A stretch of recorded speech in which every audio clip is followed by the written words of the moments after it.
चलिए रुक कर लेते हैं अगली खबर का। उत्तर प्रदेश में बढ़ते कोरोना मामलों को लेकर मुख्य सचिव आर.के. तिवारी ने बैठक की। मुख्य सचिव ने वीडियो कॉन्फ्रेंसिंग के माध्यम से सभी मंडल आयुक्तों और जिला अधिकारियों के साथ समीक्षा बैठक की। इस दौरान उन्होंने कहा कि महाराष्ट्र, केरल, पंजाब, कर्नाटक समेत कुछ राज्यों में फिर से तेजी से कोरोना फैल रहा है। आर.के. तिवारी ने यह भी कहा कि यूपी में भी कई जनपदों में मार्जिनली संक्रमण के मामले बढ़ रहे हैं। जिले में इंटीग्रेटेड कंट्रोल और कमांड सेंटर पूरी तरह सक्रिय रहे हैं। डीएम और सीएमओ और अन्य संबंधित अधिकारी प्रतिदिन बैठक कर टेस्टिंग, कॉन्ट्रैक्ट ट्रेसिंग और सर्विलेंस की प्रगति की समीक्षा करें। रेलवे स्टेशनों और एयरपोर्ट्स पर यात्रियों की रैंडम और प्रारंभिक जांच की जाए। तो यूपी में भी कोरोना का ग्राफ चिंताजनक होता जा रहा है, लगातार बढ़ता जा रहा है। इसी को लेकर कोरोना पर समीक्षा बैठक का आयोजन किया गया था।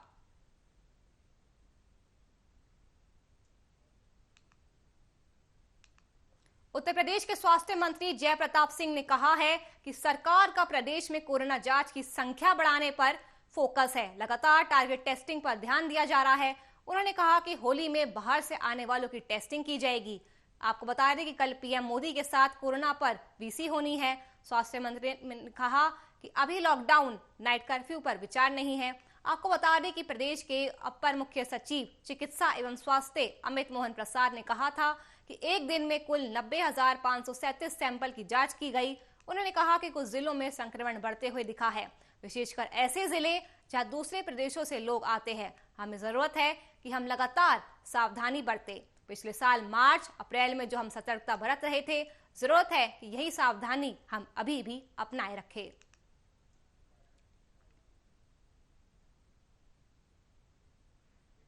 1 अप्रैल से हरिद्वार में कुंभ मेला लगने जा रहा है। कुंभ की तैयारियों को लेकर हाईकोर्ट की एक टीम ने यहां पहुंचकर तैयारियों का जायजा लिया। हाईकोर्ट की टीम 23 मार्च को अपनी रिपोर्ट अदालत के सामने पेश करेगी। बता दें कि कुंभ मेले के अधूरे कार्यों और मेला क्षेत्र में कोविड गाइडलाइंस का पालन न करने को लेकर अदालत में याचिका डाली गई थी। याचिका के बाद कोर्ट ने टीम बनाई थी। हरिद्वार के याचिकाकर्ता सचिन डबराल ने कोविड काल के दौरान नैनीताल हाईकोर्ट में पीआईएल दाखिल की थी। याचिका में कहा गया था कि कुंभ के दौरान आने वाले करोड़ों श्रद्धालु से फैलने वाले कोरोना संक्रमण को रोकने की कोई व्यवस्था नहीं की गई है। इसके बाद अदालत ने कुंभ की व्यवस्थाओं को भी पीआईएल में जोड़ दिया था। मेला प्रशासन ने शपथ पत्र देकर बताया था कि कोरोना को लेकर तमाम व्यवस्थाएं पूरी कर ली गई है। तो कुंभ की तैयारियां जोरों पर है और उसमें कोरोना का खतरा ना हो, इसके लिए कोर्ट ने भी पहल उठाई है।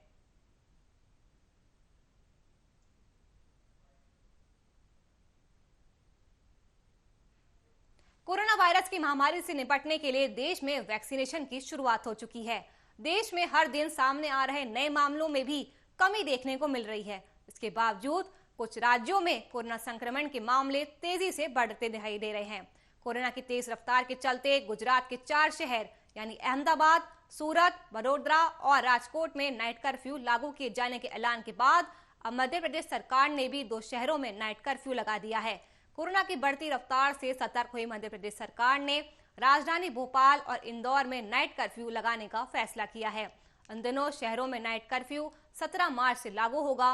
ये फैसला मंगलवार को मुख्यमंत्री शिवराज सिंह चौहान की अध्यक्षता में कोरोना को लेकर हुई समीक्षा बैठक में लिया गया है। इसके अलावा सरकार ने यह भी फैसला लिया है कि जबलपुर और ग्वालियर समेत प्रदेश के 8 शहरों में रात 10 बजे के बाद बाजार बंद रहेंगे।